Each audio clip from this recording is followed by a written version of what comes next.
في الدقيقة 35 36 من الشوط الأول من ماتش الأهلي والداخلية. ارجع كده للدقيقتين التلاتة دول وشوف لعيبة الأهلي وهي بتدور الكورة في نص الملعب بلا هدف خالص، زي أي فرقة صغيرة متقدمة وعايزة تجمل الماتش لحد ما الشوط ينتهي. ركزت كويس علشان اشوف رد فعل كولر في اللقطة ديت، واتفتح الكادر وشفت كولر واقف حاطط ايده ورا ظهره وبيتفرج زينا بالظبط. فاما ان دي تعليماته او انه كان عاجبه المنظر المؤسف المقرف اللي كنا بنشوفه في الشوط الاول بعد ما الاهلي احرز هدف اول في دقيقه 19. مفروض انك بتلعب الداخليه متزايد الترتيب انها تكون حفله وانها تكون مهرجان اهداف، مش تجيب جون وتفضل تجمل الكوره علشان تضيع وقت، عشان تعدي بالشوط وانت كسبان، عشان تعدي بالمباراه وانت كسبان 1-0، مع العلم انك عارف كويس قوي ان دفاعك ما بيسترش. وزي ما قلنا في كل الفيديوهات اللي فاتت وفي كل الماتشات اللي فاتت، انه اي كوره بتعدي بس دايره النص وبتقرب من التلت الدفاعي للاهلي بتبقى احتمالات انها تيجي جون اكتر من احتمالات انها تضيع. ده اللي حصل النهارده قدام الداخليه.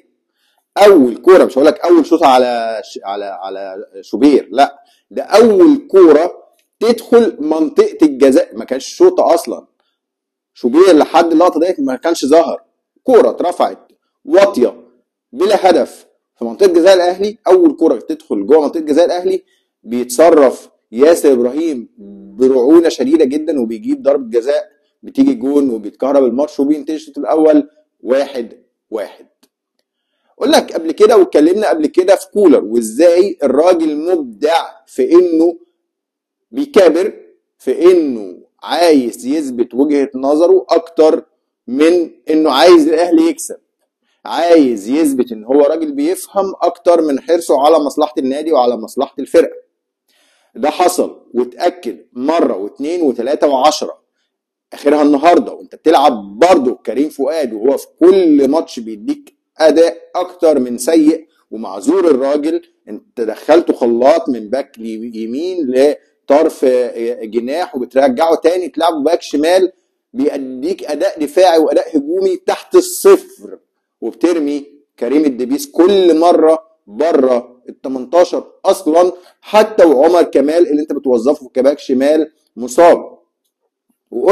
وقلت الماتش اللي قبل اللي فات انه اي لاعب هيلعب برجله الشمال، حتى لو كوكا، لو انت يعني الراجل في بينك وبين كريم الدبيس حاجه، ادي كوكا على الاقل الراجل بشماله ظهر اول ما استلم، عدل بشماله رفع الكوره كانت هتيجي جول. الفكره في ان الكوره سهله، احنا اللي بنصعبها واحنا اللي مصممين نعمل نظريات، نختلق ونبتدع نظريات عشان نصعبها على نفسنا. حط كل لاعب في مكانه، خليك عادل. لما يبقى عندك لاعب زي حسين الشحات بقالك اكتر من 10 ماتشات مستوى مضحك حرفيا، انا ما شفتش مستوى فردي بالسوء ده لجناح في الاهلي. يعني انا بشوف طاهر ما عداش بفتره الفراغ اللي بيعدي بيه حسين الشحات دي، بقاله 10 ماتشات تقريبا كل قرار بياخده غلط، مفيش كوره واحده بيفنشها بشكل جيد، بيتحط له كور في فرص واعده جدا لازم ياخد القرار الغلط ويضيعها، ورغم كده بتلعبه اساسي. ورغم كده الماتش اللي فات غيرت رضا سليم من الشوطين وسبته في الملعب. فانت بتلاعب لعيبه بتثبت لك مره واثنين وثلاثه وعشرة ان هي لازم تتقرص ودنها ولازم تقعد شويه، بتلاعب لعيبه مش في مراكزها، والنتيجه انك بتتاخر في التسجيل، انك تتقدم الماتش بيتكهرب. وبتشوف ده كل مره قدام فاركو بقى، قدام الداخليه، قدام كل الفرق اللي متزايله الترتيب اللي انت لعبتها في الماتشات اللي فاتت، بتكسب 1-0 2-1 بالعافيه، وبتفضل لحد اخر ثانيه في المباراه ايدك على قلبك علشان خايف انك تخسر.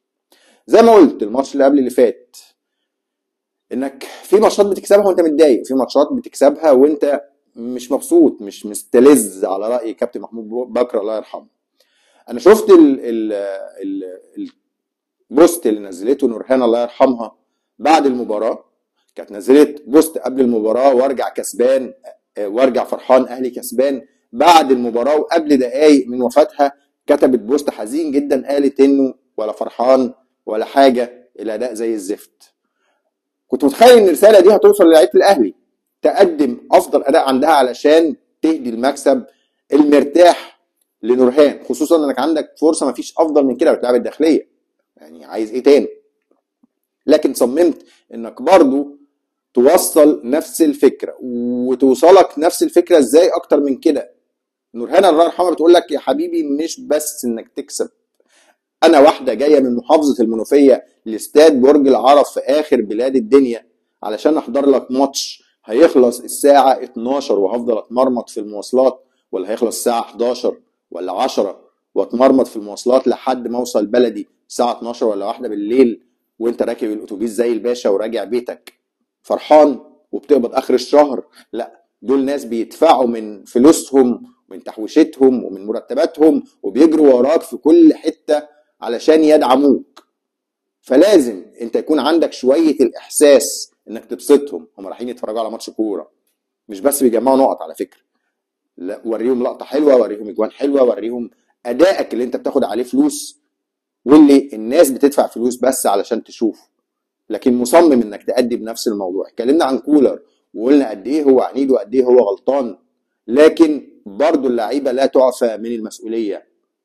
انت لما تجيلك فرصه واثنين وثلاثه في كل ماتش وتضيعها بالرعونه دي، يبقى انت مش حاسس بالجمهور، ويبقى انت ما تستحقش ومش بتحلل القروش الكتير ما شاء الله اللي بتدخل حسابك كل شهر.